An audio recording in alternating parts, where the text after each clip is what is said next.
Hola, bienvenidos, bienvenidas y bienvenides a todos los que nos están viendo a través de las distintas redes sociales del Instituto Nacional de Formación Político de Morena, las redes del Diplomado de Buen Gobierno, así como agradecer a la 4TV quien hace posible estos espacios de transmisión.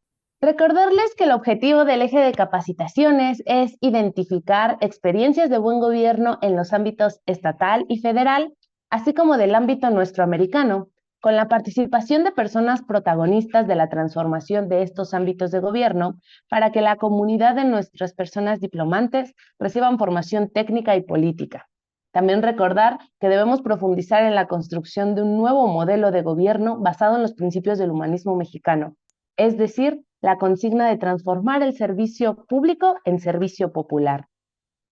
A nombre de nuestro presidente del Instituto Nacional de Formación Política de Morena, el compañero Rafael Barajas Durán, de nuestra compañera coordinadora del Programa Nacional de Formación de Buen Gobierno, Diana Paniagua, del coordinador del Programa de Inducción al Buen Gobierno del compañero Bruno Frías, de nuestra coordinadora del Eje de Actividades Curriculares, Karina Martínez, y de nuestro compañero coordinador del Eje de Capacitaciones del ámbito nuestroamericano, el compañero Carlos Viteri, de todas y de todos los integrantes del equipo del diplomado, les damos la más cordial bienvenida a nuestra capacitación número 2, Políticas Públicas en el ámbito nuestroamericano. El objetivo de esta capacitación es conocer la política ambiental y de sostenibilidad impulsada por el gobierno del presidente Lula en Brasil.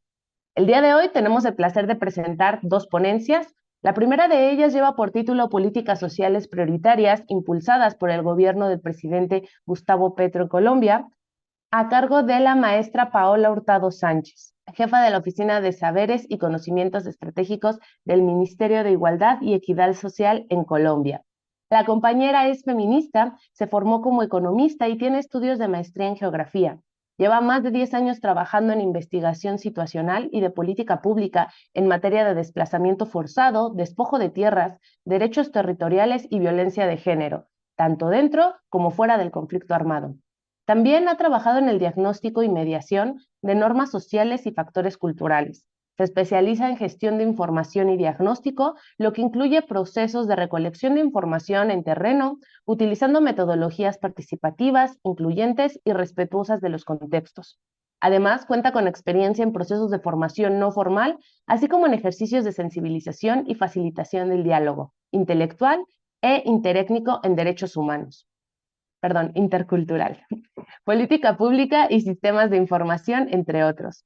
Ha tenido la maravillosa oportunidad de trabajar en diferentes poblaciones, incluyendo niños, niñas y adolescentes, pueblos indígenas, pueblos afrodescendientes, mujeres, funcionarios y funcionarias, personas de la academia y otros individuos que han aportado su experiencia a su trabajo. Actualmente es jefa de la Oficina de Saberes y Conocimientos Estratégicos del Ministerio de Igualdad y Equidad Social de Colombia. Compañera, muchísimas gracias por tenerle aquí. Su presentación lleva por título Políticas Sociales Prioritarias impulsadas por el gobierno del presidente Gustavo Petro en Colombia y tenemos el honor de que nos acompañe el día de hoy. Muchísimas gracias, compañera. Adelante. Hola, buenos días con todas, todos y todes. Yo quisiera contarles como varias cosas y organizar mi presentación en tres momentos. Como ustedes saben y un poco como introducía la compañera, para nosotros y para este gobierno es muy importante poder compartir con ustedes y poder también aprender de ustedes en este proceso que seguimos construyendo. Pues quisiera como dar un poco de contexto en términos de cómo se construyó nuestro Plan Nacional de Desarrollo. Para el presidente Gustavo Petro y para la vicepresidenta Francia Elena Márquez, esta es una apuesta que lleva muchos años gestándose desde dos realidades diferentes, pero ambas unas realidades profundamente populares, que surgen además de procesos en los que ambos han sobrevivido a diferentes escenarios de injusticia y de violencia política. En el caso de Francia Elena, también violencia racial y violencias en el contexto pues, de los conflictos armados vigentes en Colombia. Entonces, este es el primer gobierno realmente de izquierda en este país. Eso tiene unas valoraciones muy importantes y también tiene unos desafíos gigantescos. Entonces, a partir de ahí, nosotros también hemos aprendido un montón de la experiencia mexicana y de la experiencia, por supuesto, de los procesos, de otros procesos en la región y ustedes van a encontrar que hay similitudes en las apuestas, pero también creo que una de las cosas que podemos compartir sobre todo es los aprendizajes de lo que ha implicado este proceso de gobierno. Y saludo realmente muy impresionada, pero también muy agradecida por poder estar en este espacio, este escenario de formación política a quienes van a estar en estos lugares. Creo que eso es algo que hoy creemos que hubiera sido muy útil en el gobierno. Este es un gobierno plural, es un gobierno diverso, es un gobierno principalmente de izquierda, pero es un gobierno también donde participan los pueblos y eso nos implica miradas diferentes en términos de cómo construimos y de cómo hacemos esto diferente. Entonces, pues ya veo ahí mi presentación. Esa sí es, esa sí es. Entonces, bueno, si quieren podemos seguir a la siguiente. Esto.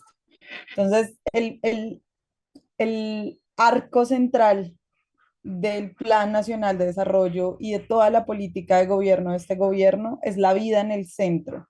Y por eso nuestro Plan Nacional de Desarrollo se llama Colombia Potencia Mundial de la Vida. Y aquí estamos hablando de la vida humana y no humana, pero también de la vida en colectivo y también la vida como aquello que movilice la inversión de recursos, aquello que moviliza las formas en las que el Estado se mueve. Y esto responde justamente a la necesidad de generar una diferencia en relación con los gobiernos anteriores, donde lo que hemos vivido y lo que hemos sobrevivido es una política de la muerte, una política de la explotación y la destrucción de los ecosistemas, una política de la destrucción del enemigo político, una política de la destrucción de las comunidades en salvaguarda de otros principios, de otros valores y de otros sistemas, digamos, contrarios a la vida misma. La agenda del gobierno Petro es una agenda para nosotros es especialmente compleja, pero es también la que consideramos es la mínima necesaria para generar transformaciones estructurales. Entonces hay como tres elementos claves en esta agenda de cambio y es qué es lo que necesitamos transformar y qué es lo que podemos transformar, porque también es muy importante para nosotras reconocer y especialmente hoy que hay unos elementos estructurales que pues van a tomar varios gobiernos, van a tomar muchos años y van a tomar un proceso mucho más largo de transformación, pero esta es nuestra oportunidad de enraizarlo en la sociedad colombiana y de enraizarlo también en los pueblos y que sean los pueblos mismos los que puedan construir esta agenda en adelante. Entonces, si vamos a la siguiente, hay como tres elementos fundamentales en esta apuesta de gobierno. Y este es el primer elemento en común. Nosotros también hablamos de grandes transformaciones. Nuestro Plan Nacional de Desarrollo está construido a partir de 5 grandes transformaciones. Y que esas grandes transformaciones básicamente nos dan la orientación política para la ordenación del gasto público, es decir, los recursos del presupuesto general de la nación, y aquí es donde empezamos a pensarnos cómo hacemos operativo eso que nos hemos estado soñando y eso que nos hemos estado conversando y discutiendo. Entonces, para nosotros las 5 grandes transformaciones es aquello en lo que se debe concentrar el presupuesto general de la nación. Los recursos públicos deben estar orientados a esas 5 grandes transformaciones, ya las vamos a ver. La segunda son las reformas estructurales.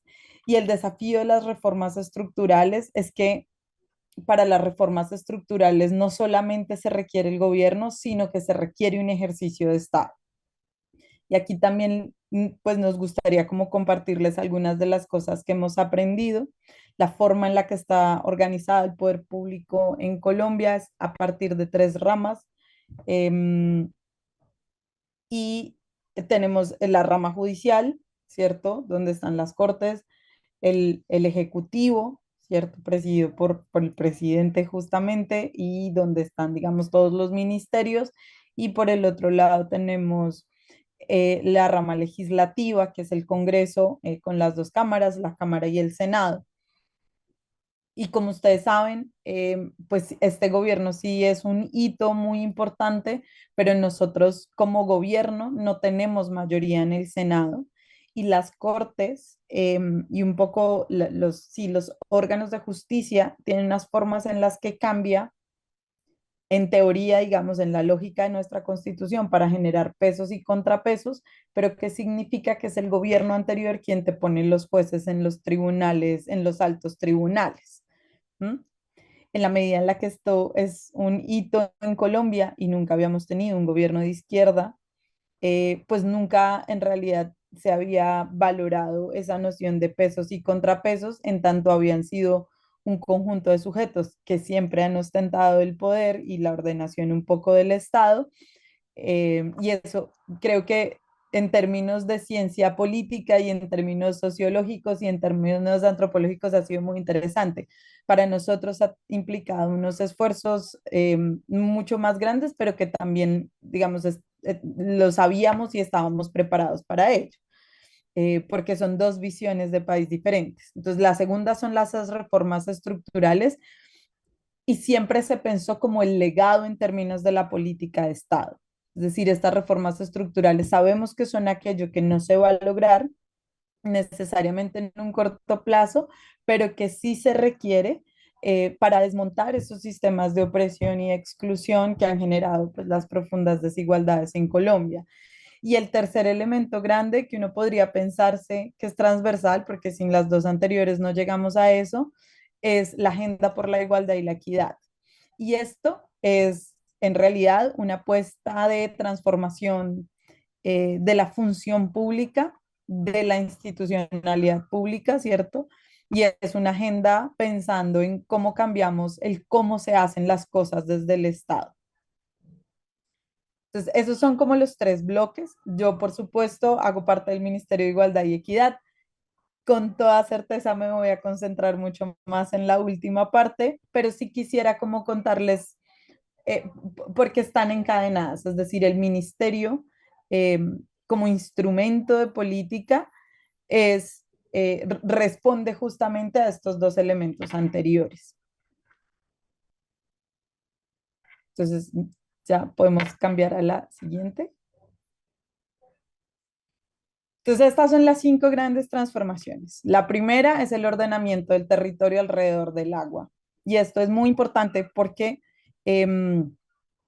Colombia es un país con una estructura hídrica generosa, ¿sí? Colombia como ecosistema tiene suficientes fuentes hídricas para proveer de manera responsable y respetuosa con los ecosistemas al país. No obstante, la forma en la que se han utilizado las fuentes hídricas y la forma en la que se ha gestionado los ecosistemas han generado, en algunos casos, crisis crónicas y en otros casos, profundos conflictos territoriales y procesos de desplazamiento y de despojo. ¿Por qué este es el más importante? Porque nosotros tenemos una zona que es la Mojana, que es una zona que atraviesa el río Magdalena, que es uno de los ríos más grandes de Colombia, que cada cierto tiempo sufre de unas inundaciones eh, que realmente ponen en emergencia a todo el país, afecta a varios municipios, afecta a toda una región y cuatro departamentos, y la forma en la que se ha venido gestionando es construyendo jarrillones, construyendo barreras. Entonces, y tomo este como ejemplo, este gobierno dijo, lo que nosotros necesitamos entender es cómo viaja el río y cómo los pueblos indígenas que han vivido en esa zona durante siglos han gestionado las crecidas del río para que la infraestructura sea funcional al ecosistema. Hacer este cambio en un escenario donde se han hecho inversiones en infraestructura, pues primero tiene muchas resistencias, pero también ha sido uno de los hitos de transformación y es necesitamos entender que el río se va a crecer y necesitamos ordenar el territorio y las actividades económicas, sociales, culturales y políticas alrededor del río. y no intentar forzar al río. Ese es como el primer gran escenario. Y el segundo es, los ríos en Colombia se han convertido en hidroeléctricas, ¿no? Por la necesidad de generar infraestructura eléctrica, pero por las dinámicas y las relaciones con también en algunas zonas con la influencia armada, han generado procesos muy traumáticos de desplazamiento, despojo. Seguramente si ustedes han estado viendo noticias hace algunos años, al cerrarse la represa en Ituango del río Cauca, que es el río que hoy me acompaña aquí al lado porque tuve que venir por acá estos días, em, pues generó un daño ecosistémico que va a tardar muchísimos años en recuperarse. En esa zona también los procesos de desplazamiento, el enraizamiento del paramilitarismo como mecanismo de control armado y que además, digamos, con todo lo que eso ha implicado, ha tenido unos efectos muy profundos en la forma en la que las personas se relacionan con el río. Entonces, para el eje del ordenamiento del territorio alrededor del agua, justamente le da sentido a poner la vida en el centro, y es esa vida humana y no humana, y es el reconocimiento, digamos, de lo que significa el agua para la vida misma. El segundo es el de seguridad humana y justicia social. Esto pues no es un gran secreto, la forma en la que la política de seguridad en Colombia se ha administrado, pues ha generado conflictos armados de más de medio siglo. Hemos tenido múltiples procesos de negociación. Ahorita mismo estamos en un momento muy tenso en uno de estos, y la forma, por ejemplo, en la que la política de seguridad y la política antidrogas han jugado en la política pública y en la política social también, pues ha generado los efectos de lo que hoy vivimos, las desigualdades, el desplazamiento. Este sigue siendo el país con más desplazados internos en el continente, pero sigue siendo el quinto a nivel mundial. Y pues la reparación de esos procesos de desplazamiento, esos procesos de despojo, ha implicado, digamos, otros ejercicios más profundos. Entonces, dentro de ese eje, nos hemos montado en lograr esa reforma rural, que ha sido como la esperanza de este país durante muchos años, que ha habido y que ha significado también unas profundas violencias. Entonces, estamos trabajando en lograr eso. Tenemos también una noción de la justicia social como el eje orientador de las políticas de seguridad y la comprensión de la seguridad humana. El, el tercer eje es justamente derecho humano a la alimentación, porque en Colombia hay 50 millones de habitantes y más o menos em, 15 millones de personas tienen barreras para acceder a alimentos suficientes en un país, digamos, que es productor, en un país que tiene suficientes tierras y ecosistemas para autoabastecerse. Y la discusión central alrededor del derecho humano es: la producción alimentaria debe estar orientada a la soberanía alimentaria y no necesariamente al abastecimiento externo. Esto es una discusión profunda porque significa repensarnos el sistema productivo agroalimentario, y es empezar a pensar también qué tipos de alimentos quedan acá, cuáles son los alimentos con los que se están alimentando las personas de estos territorios, y cuál es, digamos, cuál es el sentido de sacar el alimento. Esto, por supuesto, va atravesado de muchas discusiones. Esto tiene que ver con discusiones de infraestructura, esto tiene que ver con discusiones sobre regulación alimentaria, esto tiene que ver con discusiones sobre lo que hablaba hace un momento de la propiedad rural, la distribución y el control sobre la tierra, pero eso también tiene mucho que ver con el primer cambio que ustedes van a ver, y es dejar de pensar la política pública desde la noción de la administración social del riesgo, que es lo que nos han dejado pues las visiones del Banco Mundial y los, digamos, de la banca multilateral, y es el Estado eh, interviniendo exclusivamente para corregir fallos de mercado. Sino esto es asumir el rol del Estado como garante de derechos.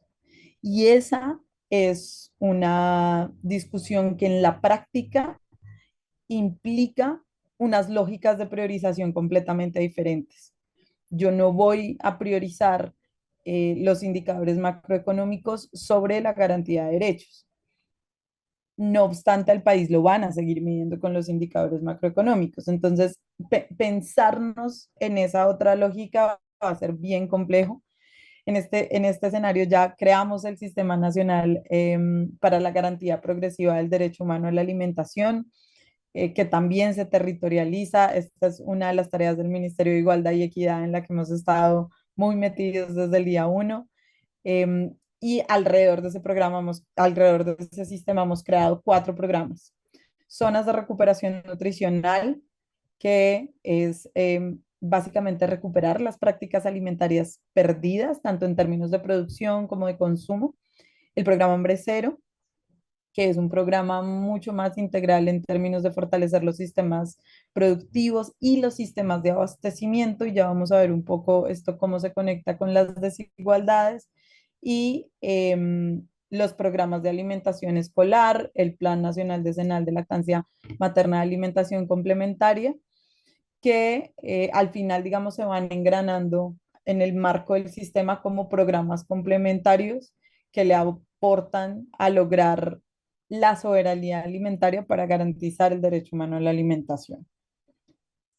El cuarto, la quinta gran transformación es la transformación productiva, la internacionalización y la acción climática, ¿no? Entonces, un poco cuando hablábamos de la introducción de cómo está centrado en la acción climática, en realidad todo el Plan Nacional de Desarrollo está centrado en la acción climática. Cuando estamos hablando de proteger los ecosistemas de la política de seguridad, cuando estamos hablando de ordenar el territorio alrededor del agua, es como la vida la estamos entendiendo a partir justamente de la acción climática. En la transformación productiva estamos pensando también en lo que significa descarbonizar todos los procesos económicos, industriales, lograr poder hacer una transición energética que nos permita proteger los ecosistemas, recuperar los ecosistemas que se han perdido, pero también pues garantizar, digamos, el acceso universal a la energía eléctrica, que es algo que hoy no ocurre. Entonces tampoco, digamos, es que con los sistemas actuales hayamos logrado la cobertura completa. Y el último eje es justamente convergencia regional. Yo creo que para un país federal como México esto es más fácil de entender que para nosotros, pero a nosotros nos ha costado siglos entender que la división político-administrativa de nuestro país responde a quienes orientaron la consolidación del Estado-Nación de la forma en la que hoy existe, y no necesariamente a la forma en la que el país se organiza en términos socioculturales, políticos y ecosistémicos. Y hay una de las cosas que a nosotros nos parece muy importante y que nos ha guiado es el profesor Orlando Falsborda hizo una propuesta de subregiones y de provincias en los años 60 y 70 para el ordenamiento ambiental de los territorios. Y esa propuesta, y se ha dicho en muchos escenarios, responde de mucha mejor manera a la forma en la que los pueblos se organizan en este territorio. Irrumpir en esas formas es lo que también genera conflictos territoriales, tensiones entre regiones y la desconexión. Entonces, para nosotros la convergencia regional implica reconocer esas relaciones socioterritoriales, pero también asegurar que el territorio nacional está conectado físicamente, pero también políticamente y también económicamente. En eso se han hecho importantes innovaciones, por ejemplo, crear un instituto para las vías terciarias exclusivamente, que se dedique a construir vías terciarias. Aquí existía una cosa que se llamaba caminos vecinales, que en todo el proceso de implantación del modelo neoliberal se desmontó, y que era lo que permitía que los municipios pequeños pudieran tener justamente, pues, como conexión entre otras regiones. Esos son como las 5 grandes transformaciones. Y están entretejidas y además están también, de alguna manera, se alimentan unas a otras. No sé si podemos cambiar a la siguiente, por favor. Las reformas estructurales. Habían 6 reformas estructurales. Yo me voy a quedar con estas 3 y lo digo en habían porque este ha sido uno de los grandes desafíos y creemos que para esta conversación también es muy útil pensarnos en términos de lecciones aprendidas. ¿Por qué hablábamos de estas 3? ¿Por qué me concentro en estas 3? Em, Porque cuando nosotros hablamos de Colombia como un Estado social de derecho, nos pensamos cuáles son los derechos fundamentales y luego a partir de esos podemos empezar a hablar, digamos, de otros, pero también cuáles son los derechos que se han promocionado como aquellos que permiten la movilidad social, ¿no? En esta fantasía de la movilidad social en un esquema económico que realmente pues implica unos desafíos mucho más grandes que educarse para acceder a un escenario laboral mejor pagado y sobre todo desde una sola visión de mundo, que es nuestro gran desafío. O sea, entre reforma, hay las 3 en las que me voy a concentrar, la de educación universal y era poder lograr la educación superior como un derecho y lograr fortalecer el sistema de educación superior público. Lo estoy hablando en pasado porque esta reforma se cayó en el Congreso. La siguiente es la reforma pensional como justicia distributiva. Esta reforma aún está en trámite y es la que tiene mejores probabilidades de sobrevivir.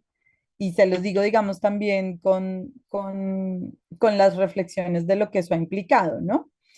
Em, la reforma pensional es un acto de justicia distributiva y es cómo logramos prevenir el empobrecimiento de las poblaciones a medida que envejecen y entender también que la longevidad no puede estar asociada a lo que se considera una carga fiscal, sino que tiene que poder reconocerse a las personas mayores como sujetos de derecho y reconocer también que la precarización y la proletarización del campesinado, el desplazamiento forzado y también de alguna manera la violencia estructural que generó la implantación del modelo neoliberal en los años 80 y 90 implicó que muchas personas que con sus manos han construido el país no lograran aportar o hacer los ahorros que se requieren para contar con una pensión. ¿Mm? Pero está lejos eh, de ser personas que no han trabajado. Por el contrario, son las personas que más duro trabajaron y que menor remuneración recibieron en toda su vida, que las condiciones de informalidad pues no permitieron esto. Y aquí tenemos básicamente obreros de construcción, transportadores, todos los que también trabajaban por cuenta propia, las actividades principalmente de cuidado del hogar, pero también de cuidado de otras personas ejercidas por mujeres. Entonces, es un acto de justicia distributiva en términos del reconocimiento del trabajo de esas personas, del reconocimiento del aporte a la economía de esas personas en los últimos 100 años, pero es también un ejercicio para tener un sistema pensional que tenga cómo sostenerse en el tiempo. El sistema pensional como existe hoy, y creo que pasa en general en América Latina, justamente porque sufrimos las mismas reformas en los años 80 y 90, pues responde a una lógica de mercado en la que se privilegia la desprotección de los trabajadores y las trabajadoras. Esta es en este momento como nuestra joya de la corona, ya ha avanzado, digamos, en los procesos de debates y realmente creemos que está como para lograrse. Y finalmente quisiera hablar de la reforma a la salud porque la educación universal, cuando hablamos de educación superior, sabíamos que iba a ser muy difícil porque la educación superior también es desafiar el status quo, ¿no? Es una discusión muy profunda sobre quiénes deberían educarse. Recordemos que la lógica también ha sido eh, promover la educación para el trabajo, ¿cierto? Que es la educación técnica, que es la educación obrera, em, como un mecanismo para mantener la forma en la que está estructurada la sociedad y solo algunas personas y de manera muy excepcional logran llegar a la educación superior. Y esto se profundiza en brechas cuando hablamos, por ejemplo, de los y les jóvenes afrodescendientes, de quienes vienen de la ruralidad, de quienes son hijos, hijas, hijes de familias desplazadas, inmigrantes, es decir, lo que ocurre en realidad es que se van ampliando como esas brechas.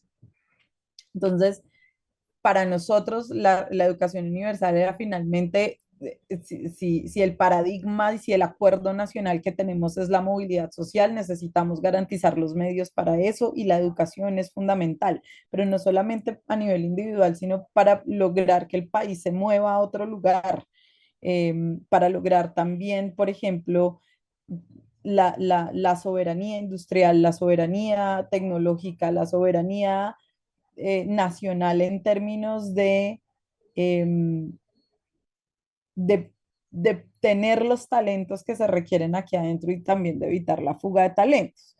Entonces, era esto era lo que mejor respondía a todos los diferentes escenarios políticos en el país, que es completamente diferente a la discusión de la reforma a la salud, porque la reforma a la salud sí era una reforma con una intención concreta y clara, donde además, por supuesto, los empresarios de la salud tienen unos roles muy importantes en el lobby alrededor del Congreso. Entonces, la reforma de la salud sí tenía la intención de desmontar las prácticas de mercado y lograr garantizar la salud como derecho. El gobierno nacional hizo unos ajustes importantes en estos procesos de negociaciones a la reforma de la salud, manteniendo la operación de privados, pero asegurando que los privados garantizaran primero la prestación de lo que se denominan los servicios de salud antes de sus utilidades, que es la gran discusión hoy. O sea, los privados de la salud son inviables en este momento en el mercado, y seguramente ustedes han visto noticias que se han declarado en quiebra, que han solicitado el cierre, pero son inviables justamente porque los recursos no se invierten prioritariamente en la sostenibilidad de su labor, sino en la repartición de las utilidades. La mayoría, además, son extranjeros y eso tiene otras implicaciones, por supuesto, en términos, si lo queremos hablar, en fugas de capital. Esta reforma sabíamos que iba a ser muy compleja, sabíamos que iba a ser muy polémica. En el año 2015 en Colombia se logró una reforma estatutaria a la salud que no resolvía el problema de fondo, pero que sí establecía límites a las libertades del mercado en la garantía de un derecho, ¿no? Porque lo que ocurre, digamos, es que la ley 100 en Colombia que se expide durante el gobierno de Álvaro Uribe es justamente convertir toda la salud en un mercado, ¿sí? Pero en un mercado donde las personas no pueden elegir dónde son atendidos. Entonces es un mercado exclusivamente para la oferta, pero donde la demanda no tiene ninguna participación, donde tú no puedes elegir dónde quieres que te atiendan o donde tú no puedes decir, este no me atendió bien, entonces me voy para otro, debería ser entonces la lógica si ese es un mercado. Eh, entonces, en 2015 la ley estatutaria de salud permitió de alguna manera poner barreras a esta discusión, pero esta reforma era fundamental para poder garantizarla en términos de derecho. Esta reforma también se hundió y se hundió en medio de ese pulso. Entonces, ¿por qué les cuento todo esto? Porque también creo que no es nuestro ánimo desesperanzarles, pero sí es importante eh, poder estar seguros y seguras y seguras que en lo que se avanza es en sembrar aquello que va a tomar varias generaciones en ser. Para nosotros y nosotras, estos eran los legados, digamos, que eran estructurales y que generaban esas transformaciones que se requieren. Y no significa ahora que no vayan a suceder. Nosotros lo vemos como la tarea pendiente, como la tarea que sigue y en la que debemos seguir insistiendo. Esta relación de poderes que yo les mencionaba es muy interesante porque si bien nosotros lo habíamos visto, lo habíamos conocido, lo habíamos documentado en otros gobiernos de izquierda del continente, pues como aquí nunca había habido un gobierno de izquierda, era completamente diferente vivirlo en los procesos propios, ¿no? Pero creo que como aprendizajes también nos sirven en términos de pensar que la agenda política se sigue moviendo mucho más allá de los actores políticos y económicos y que la defensa de la política pública, la defensa de este proyecto político está en realidad en las gentes.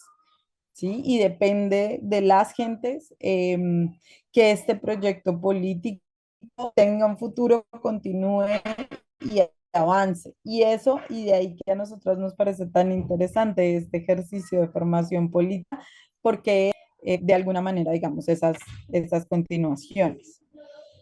Eh, si me ayudan con la siguiente, yo veo manos levantadas, pero no sé, Aileen, si... No, ok, listo.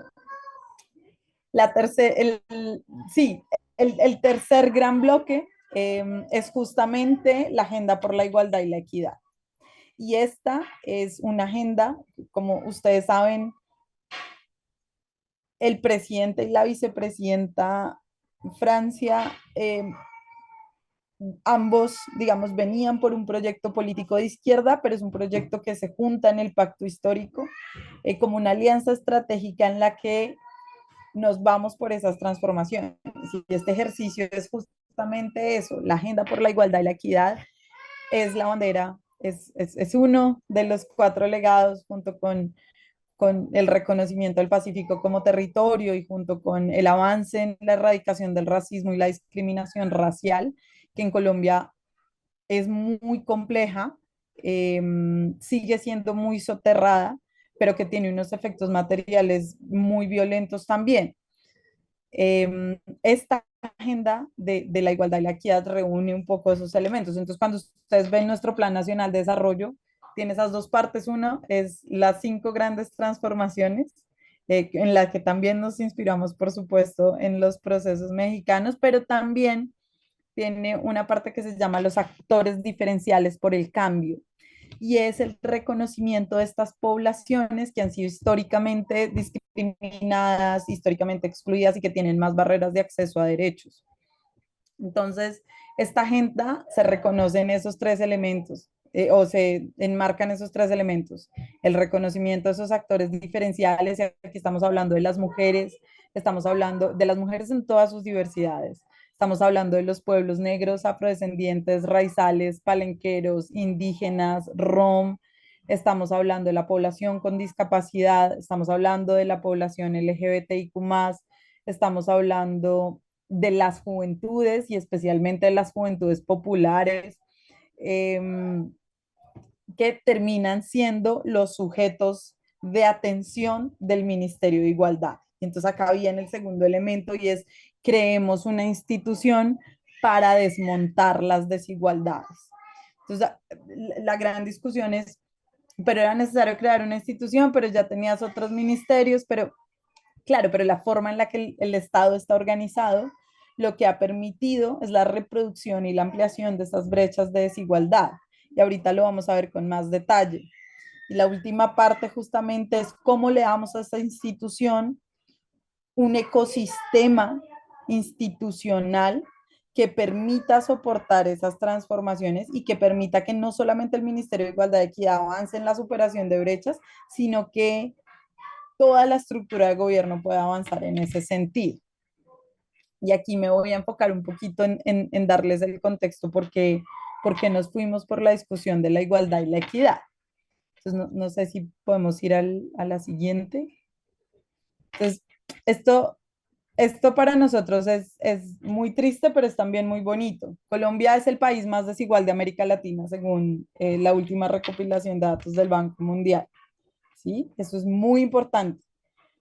¿Por qué? Porque también somos un país parte de la OCDE, porque también sabemos, digamos, que somos un país de ingreso medio, y eso ha tenido unas implicaciones muy importantes cuando no se reconoce que, pues que es un país profundamente desigual. Este gobierno del cambio se ha comprometido justamente a reducir esas desigualdades en los 2 primeros años de gobierno, que es algo que no pasaba en los últimos años y que incluso considerando los efectos del COVID, eh, antes del 2020 tampoco ocurrió, hemos logrado reducir el índice de Gini de ingresos.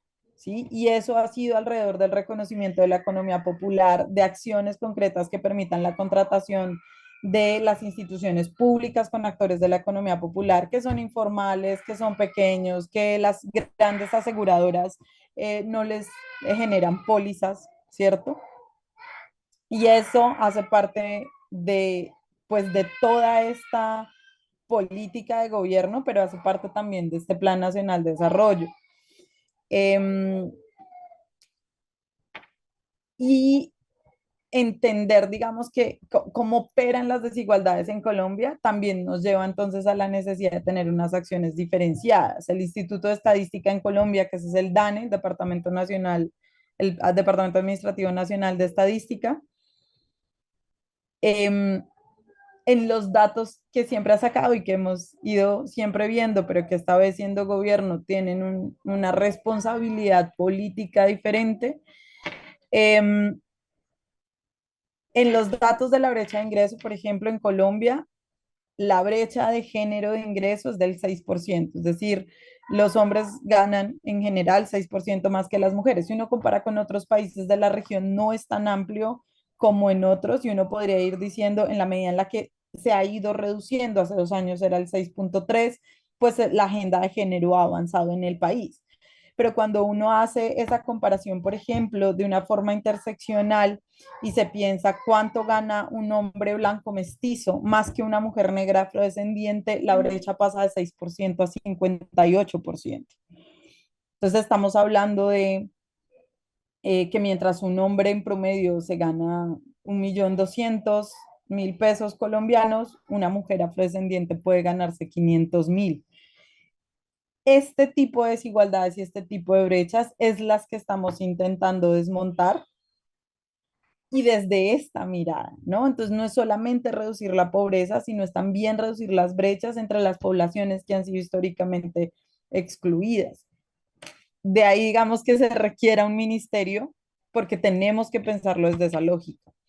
El 25% de la población del país son jóvenes, el 25%, pero el 44% de los homicidios ocurren contra personas jóvenes.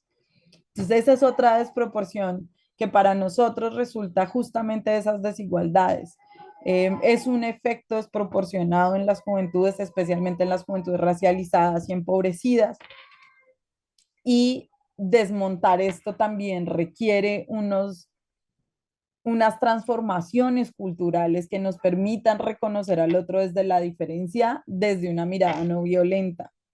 Y cuando hablamos, por ejemplo, de lo más básico, que era lo que les decía hace un momento, de tanto de la estrategia del eje de convergencia regional como el de ordenamiento alrededor del agua, Colombia hay 13 millones de personas que no tienen acceso a agua potable, están concentradas además en unos territorios y 17 millones de personas que no tienen acceso a saneamiento básico.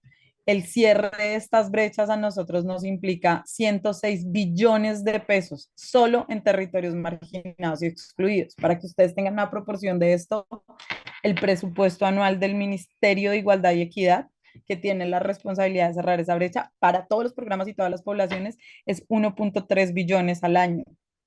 Estamos hablando que nos tardaríamos mucho más de una década en cerrar esta brecha. Y eso responde justamente a los rezagos históricos de cuáles son los territorios donde sí ha sido importante, porque sí es estratégico invertir y cuáles no. Entonces, podemos pasar a la siguiente. Esto es un poco como la mirada. Los recursos que la nación invierte en los territorios se reflejan en las condiciones de vida de sus habitantes. Entonces, esta gráfica son las 5 regiones grandes del país. Ahorita lo podemos ver.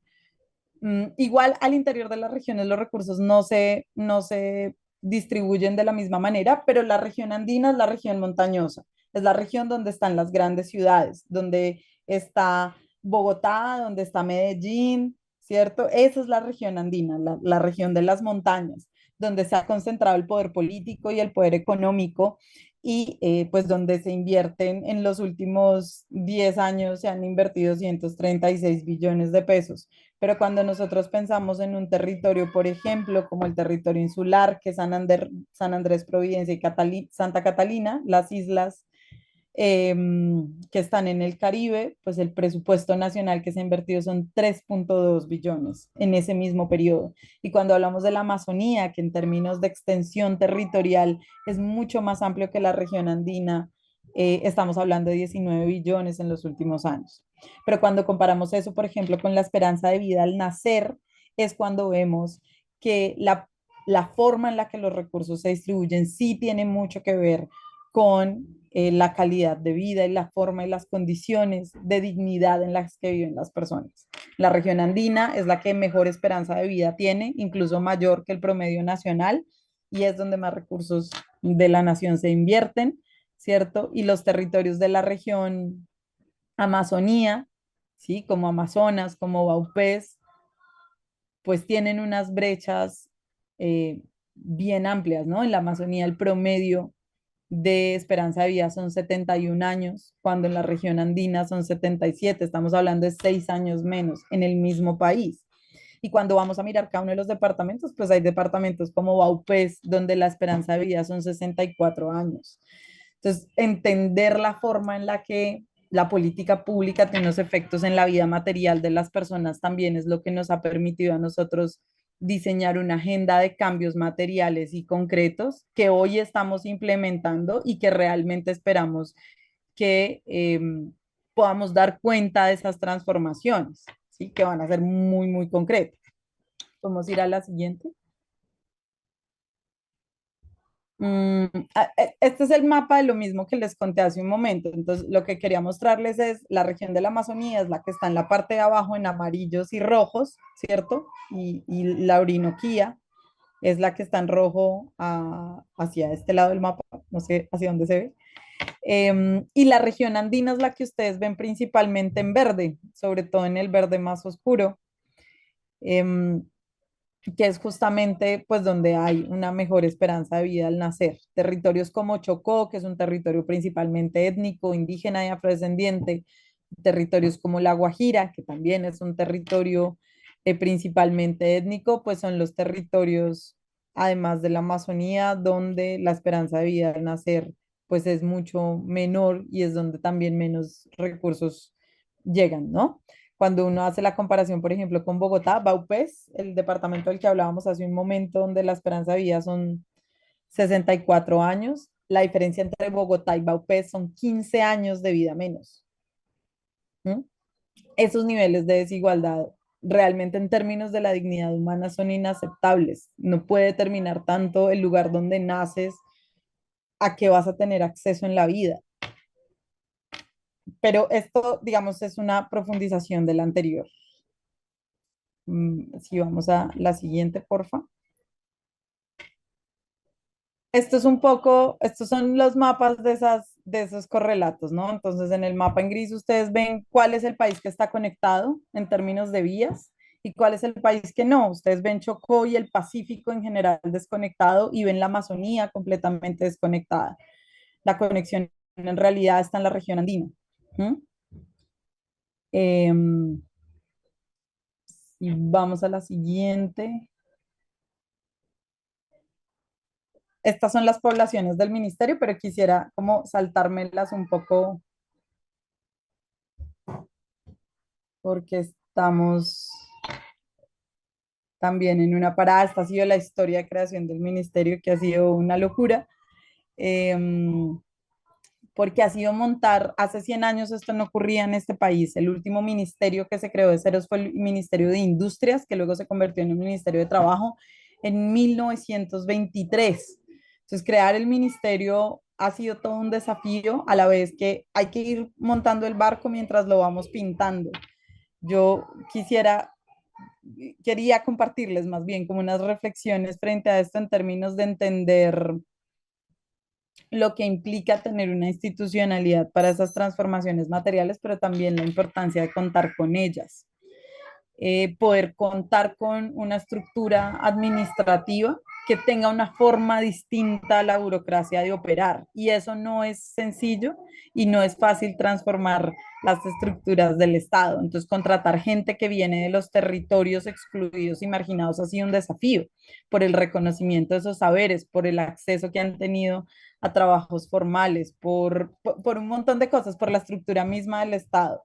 Cosas como esas han sido muy desafiantes, pero esa ha sido como un poco la historia, que es el cambiar el cómo, quiénes son los que dirigen este ministerio, quiénes hacen parte de este ministerio, cómo trabaja la persona. Eso es ya un cambio narrativo en la forma de la función pública y de la función pública popular, que tiene unos desafíos importantes en términos de las reglas en las que opera el Estado, porque esas reglas al final del día no cambian, ¿no? O toman mucho tiempo en cambiarse. Pero digamos que más allá de eso quisiera como contarles dos últimas cosas ya, porque me toma un montón de tiempo. Y nos esperan en una comunidad, justamente la comunidad de La Toma, muy cercana al territorio de la vicepresidenta. Si podemos pasar a la siguiente diapositiva. A la siguiente, si quieres. Entonces, lo que había en la diapositiva anterior era el modelo de operación del ministerio, que puede verse muy aburrido, pero que es muy raro en este país porque los modelos de operación circular no existen. Entonces, este es un modelo basado en los sujetos de derecho en el centro y la acción transformadora como el fin. Entonces, este es un ministerio que es interseccional porque responde a múltiples poblaciones, pero también es un ministerio que termina siendo de alguna manera intersectorial, porque hacemos acciones del Ministerio de Vivienda, hacemos acciones del Ministerio de Agricultura, hacemos acciones, y eso responde un poco a la forma en la que se creyó, ¿cierto? Y la que se concibió, cómo desmontamos esas desigualdades y esos rezagos. Y eso se ha concretado en 11 estrategias transformadoras, de las cuales 9 son de implementación de acciones concretas. Y aquí viene como la segunda reflexión interesante de montar el ministerio. Y es, usualmente los ministerios son orientadores de política. Este ministerio es orientador de política, pero también tiene la responsabilidad y la capacidad de implementar acciones. ¿Mm? Entonces, esa implementación de acciones es lo que nos permite efectivamente lograr que se concreten esas transformaciones materiales.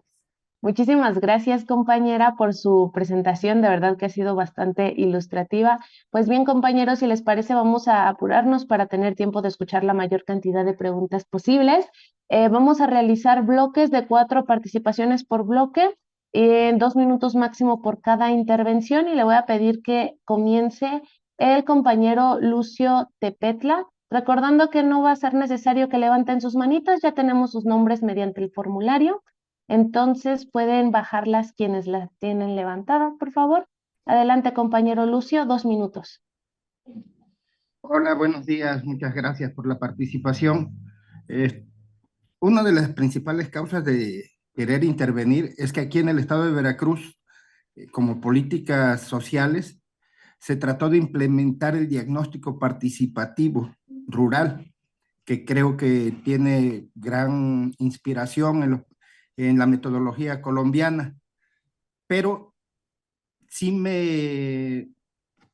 una de las primeras preguntas que hice, me inquieta mucho que seguimos teniendo la el mal hábito de querer todo solucionarlo, lo de aguas jabonosas y aguas negras, con drenajes. Creo que ellos están intentando otro tipo de mecánicas. Y la segunda pregunta que hacía yo, o bueno, ahorita acabo de hacer una, es precisamente eso, ¿no? ¿Qué tanta utilidad le han visto a los diagnósticos participativos para la autogestión, que considero que es una muy buena mecánica? Aquí en el estado de Veracruz se realizó en este sexenio que acaba de concluir un programa que se llama Prover. La idea inicial era entrelazar los métodos productivos entre las regiones, así que me imagino que es a lo que se refería la compañera en la regionalización de la alimentación. Ojalá y que nos pudiera enriquecer un poco más o qué literatura poder consultar al respecto. Muchas gracias. Muchísimas gracias, compañero Lucio. Seguimos, por favor, para completar este primer bloque de participaciones. Adelante la compañera Verónica Jezabel Villa.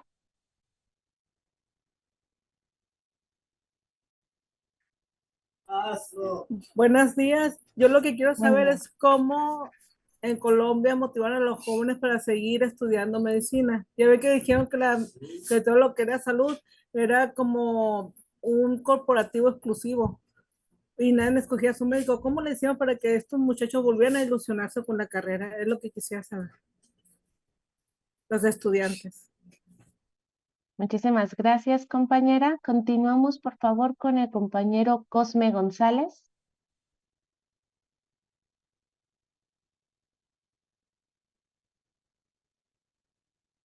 Dos minutitos en el cronómetro. Si no se viera. Listo. Adelante. Listo. Sí, buenos días a todas, a todos y a todos. La pregunta que le hacía a nuestra compañera de Colombia es cómo pueden, allá en el ejercicio que están haciendo en Colombia, asegurarse que la siguiente administración se mantenga un gobierno de izquierda, por los problemas que están viviendo ahorita. Eh, aquí Mm, uno de los motivos por los que se pudo implementar bien el gobierno de la 4T fue la manera tan rotunda en la que ganó Andrés Manuel López Obrador, y luego eso todavía se incrementó más, esa votación con nuestra presidenta, la doctora Claudia Sheinbaum, perdón. Pero allá en Colombia, que no se ve eh, que esté teniendo el éxito el gobierno de compañero Petro, como aquí en México, deben de tomar medidas, deben de aspirar a tener el poder del Congreso, porque si no van a seguir sufriendo, y no es tanto que no sufra la administración, el tema es que todo el trabajo que ya nos estuvieron explicando que están realizando, se los pueden tirar para atrás. La derecha en el mundo no está contenta con que a los pobres, con que al pueblo se le atienda. Entonces, concretamente la pregunta es, ¿qué medidas están tomando para asegurar mantener el gobierno en el siguiente sexenio allá en Colombia? Es cuanto, gracias. Muchísimas gracias, compañero. Y vamos a pedirle que nos ayude a cerrar este bloque de participaciones a la compañera Marcela Acosta. Sí, hola, ¿qué tal? Buenos días a todas, a todos. Muchas gracias por cederme la palabra. La pregunta concretita es, con base en esta búsqueda de la equidad entre hombres y mujeres, si se tiene considerado en Colombia delinear alguna política que atienda el tema de violencia de género. Esa sería mi pregunta. Muchas gracias. Muchísimas gracias, compañera. Y pues bien, adelante, por favor, ponente. bueno, pues me gustaría tener mucho más tiempo para compartir con ustedes porque de verdad que creo que las preguntas son bien interesantes. Lo primero es contarles, en Colombia lo que estamos montando es el catastro multipropósito. Esa es una apuesta que surge del Acuerdo de Paz de 2016 y parte, digamos, de esa apuesta es también reconstruir la información sobre la propiedad rural. Y por otro lado, para el Plan Nacional de Desarrollo, lo que hicimos fue unos diálogos regionales vinculantes para poder identificar cuáles eran esas 5 transformaciones. Y esto yo creo que se va a conectar un poco con la respuesta del compañero Cosme. Responder a lo que las gentes nos pidieron en ese momento y a lo que expresaba el poder popular en ese momento es lo que va a permitir enraizar estas políticas en las gentes. Y yo lo decía al inicio, depende, por supuesto, del poder popular que estas políticas continúen en el siguiente gobierno. Y para nosotros esto es un hito súper importante porque en Colombia, como yo les decía, nunca hemos tenido un gobierno de izquierda, aunque nunca, digamos, esas diferencias en los resultados electorales, ni para la derecha ni para la izquierda han sido tan grandes, ¿no? O sea, no es un país de grandes ganadores, siempre ha habido como una disputa ahí. Entonces, creo que son esas dos. Creo que nuestra tarea es responderle a la gente para que la gente misma haga de este su proyecto político. Y en el caso de los diagnósticos participativos, la única forma de poder responderle a la gente es justamente escucharla, ¿no? Y buscar los canales para escucharla. Mm, Eso, digamos, sobre las preguntas de Lucio y de Cosme. Sobre la pregunta sobre el tema de medicina, yo creo que eso también responde a las realidades de este país. En este país, la forma en la que las juventudes se han movilizado ha sido increíble y han sido las mismas juventudes las que han entendido que la vida es lo que está en el centro. Y de ahí, digamos que la intención, por ejemplo, de participar en los programas formativos asociados a salud, pero también al cuidado del territorio y al cuidado ambiental, sean lo que ha movilizado eso.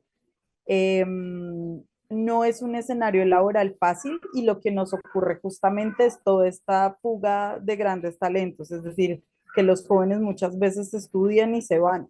Y el trabajo, por ejemplo, de la reforma a la salud estaba orientado a eso, a que el personal médico no solamente tuviera el cuidado y el reconocimiento, sino también que pudiera pensarse desde una lógica de derecho. Sobre la política de abordaje integral a la violencia, sí, tenemos un programa. Ese programa está en el Viceministerio de las Mujeres, en el Ministerio de Igualdad y Equidad, y tiene tres componentes. Un componente del abordaje de la violencia desde la perspectiva de la seguridad humana, un componente que se llama Salvia, que es tener un sistema nacional de atención, seguimiento, registro y monitoreo, y un componente final de cambio cultural. Ese programa ya está en ejecución. Y si ustedes quieren, también les podemos compartir como la información específica de cómo creamos los programas, cuáles son los contenidos, de dónde salieron y qué dificultades también hemos tenido en la operación y qué cosas han resultado bien. Creo que eso también podría ser bien interesante, pues como de compartir esta experiencia. Muchísimas gracias, compañera. ¿Cree usted que podamos tener posibilidad de un bloque más de preguntas? Ya estoy caminando para subirme al carro, entonces puedo estar, pero es posible que me desconecte. Ok, perfecto. Bueno, le agradecemos muchísimo el poder haber intentado dar respuesta a la mayor cantidad de inquietudes de compañeros y compañeras y le agradecemos muchísimo este espacio. Creo que ha sido bastante enriquecedor para todos A y ustedes, todas. muchísimas gracias. Muchísimas gracias. Pues bien, compañeros, compañeras, vamos a aprovechar este momento para pedirle a nuestro querido compañero Carlos Viteri que nos ayude a dar un cierre a esta primer ponencia con toda su experiencia y todos los comentarios que acabamos de escuchar hace un momento en la primera ronda de preguntas. ¿Qué es lo que podemos considerar como un cierre? Adelante, compañero Carlos. Bueno, muchas gracias. Creo que un tema central, un tema clave que de alguna manera tiene una cercanía con el proceso mexicano es, en Colombia, Paola nos ha mencionado que es el primer gobierno de izquierda. ¿Y por qué digo cercanía? Porque efectivamente acabamos de concluir acá en México el primer sexenio de un gobierno de izquierda, de un gobierno de transformación, ¿no? Entonces, hay un camino andado acá, hay logros sumamente importantes, hay la consolidación de una base, de los cimientos fundamentales para proseguir la transformación. Entonces, en Colombia están en ese camino, en ese proceso, y, y lo otro es el enfoque que ha adoptado el gobierno de Gustavo Petro, ¿no? Evidentemente hay un Plan Nacional de Desarrollo que se denomina, como lo señaló Paola, eh, Colombia Potencia de la Vida. Y eso se refleja en cómo está estructurado la visión de la política pública, la visión del proceso de transformaciones que coloca en el centro la vida. Y estamos hablando de un país de un país marcado por una guerra interna, marcado por una violencia interna que supera el medio siglo, ¿no? Estamos hablando también de un país que ha sido el epicentro del crimen organizado y de la producción y, y comercialización de sustancias psicotrópicas, ¿no? Entonces, aparte de eso, estamos hablando de una presencia de alrededor de siete bases militares norteamericanas. Entonces, eh, tratar de transformar esa realidad, una realidad, por otro lado, donde ha habido una suerte de limpieza selectiva de líderes sociales. Es decir, es el país con el mayor número de asesinatos a líderes sociales. La gran parte, la gran mayoría de sus líderes sociales son líderes del ámbito rural.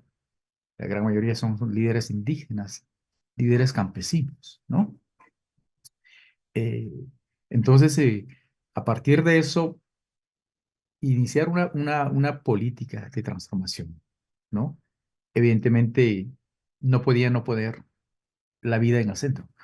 Entonces, pero todo esto está conectado a un contexto global de crisis energética, ¿no? Un contexto global de una enorme desigualdad, ¿no? De hecho, Colombia, yo no sabía ese dato, pues estaba mencionado un dato, entiendo que es reciente aquello del país más desigual. Sabemos que América Latina es la región más desigual del mundo, pero dentro de América Latina, Colombia es el país más desigual, ¿no? Pese a estar en la OCDE, pese a estar considerado un país de renta media, pero evidentemente desde la perspectiva neoliberal eso es bueno, pero desde la perspectiva de la transformación, cuando los recursos y las políticas benefician a las élites y únicamente se mide el avance o el progreso desde la desde las cifras macros, ¿no? Desde la macroeconomía, eso oculta las realidades internas, ¿no? Imaginémonos una diferencia de 12 años, hasta 15 años de esperanza de vida entre lo que es la capital y lo que es una de las regiones más eh, marginadas y excluidas, como es el Paupés, ¿no? O el Amazonas. Entonces, ya eso nos da cuenta de que Colombia es un país que empieza con un gobierno de izquierda eh, desde hace 2 años, ¿no? Pero décadas de gobiernos neoliberales, gobiernos de derecha y gobiernos soportados por el crimen organizado. Entonces es una transformación dura, pero que sin embargo los enfoques que están haciendo son enfoques eh, inclusive innovadores desde cierto punto o sea, innovadores en el sentido de qué, en el sentido de que tienen un enfoque territorial, un enfoque de ordenamiento territorial, hacia dónde van, hacia dónde se dirigen las políticas sociales, todo este elemento de interseccionalidad para, para beneficiar a los más distintos sectores sociales, atendiendo a sus especificidades y particularidades, ¿no? Toda esta política de interseccionalidad también de desigualdad de género, ¿no? De exclusión territorial, etcétera, que va conectado a una visión de salvaguardia, de recuperación, de protección ambiental, ¿no? Entonces, creo que allí hay un tema innovador muy importante, muy interesante, que sin duda en el presente sexenio, en el segundo piso, va a tener mucha fuerza acá en México, ¿no? Entonces, pero también vemos las dificultades que ellos han tenido, ¿no? Con el tema de las reformas estructurales. No tienen en el Senado una mayoría calificada como el que hay acá, ¿no? Entonces, acá es posible esa mayoría calificada por el que votó el pueblo mexicano, que hace posible que el plan se marche, ¿no? Pero sin embargo, allá tenemos un Senado donde que tiene mucha presencia de la derecha, que evidentemente pretende bajarse todas estas propuestas de reformas estructurales, ¿no? Pero esa es la lucha política, esa es las grandes adversidades que está atravesando el gobierno del presidente Petro, eh, donde que ahora mismo está enfrentando, y hay voces internacionales que están respaldando al gobierno del presidente Petro, esos afanes de, de golpe de Estado y de afectar el proceso democrático de Colombia, ¿no? Entonces, creo que lo que nos plantea, ¿no? Lo que nos plantea es un tema muy interesante de este enfoque donde las políticas sociales constituyen una prioridad, ¿no? Constituyen una prioridad eh, donde todos los programas están orientados a restaurar el tejido social, están orientados a construir igualdad y están orientados a, pues, nivelar las grandes asimetrías que existen ahí, ¿no? Entonces, esa relación entre los ingresos es realmente tremendo, ¿no? Seguramente son aspectos en los que tanto la experiencia colombiana y otras experiencias de gobiernos de izquierda en América Latina uno, se han enfrentado. Segundo, han tenido que priorizar para avanzar y provocar las transformaciones, ¿no? Entonces, compañeros, creo que nos ha dejado Paola unos insumos sumamente interesantes que vale la pena reflexionar en el contexto del segundo piso de la cuarta transformación y pues avanzar sin perder de vista aquello que se mencionó, ¿no? Al inicio, Paola nos dijo que varios elementos importantísimos de las políticas tuvieron como referente a la experiencia mexicana, ¿no? Y de eso se trata, es decir, las experiencias innovadoras, las experiencias exitosas, las experiencias transformadoras de otros gobiernos progresistas, evidentemente son útiles para cada uno de los procesos, adaptándolas, obviamente, adecuándolos aquellos que responden a la realidad de cada uno de los países. Pues nada, eso es lo que eh, es la reflexión que yo puedo hacer. Despedimos a todas, todos y todes los que siguieron esta sesión por las distintas redes sociales de Buen Gobierno y del Instituto Nacional de Formación Política de Morena. Agradecemos a la 4TV que hace posible que estas sesiones lleguen a distintos espacios. Y por supuesto, agradecemos a todos ustedes su presencia y su arduo compromiso con la transformación. Hasta la próxima.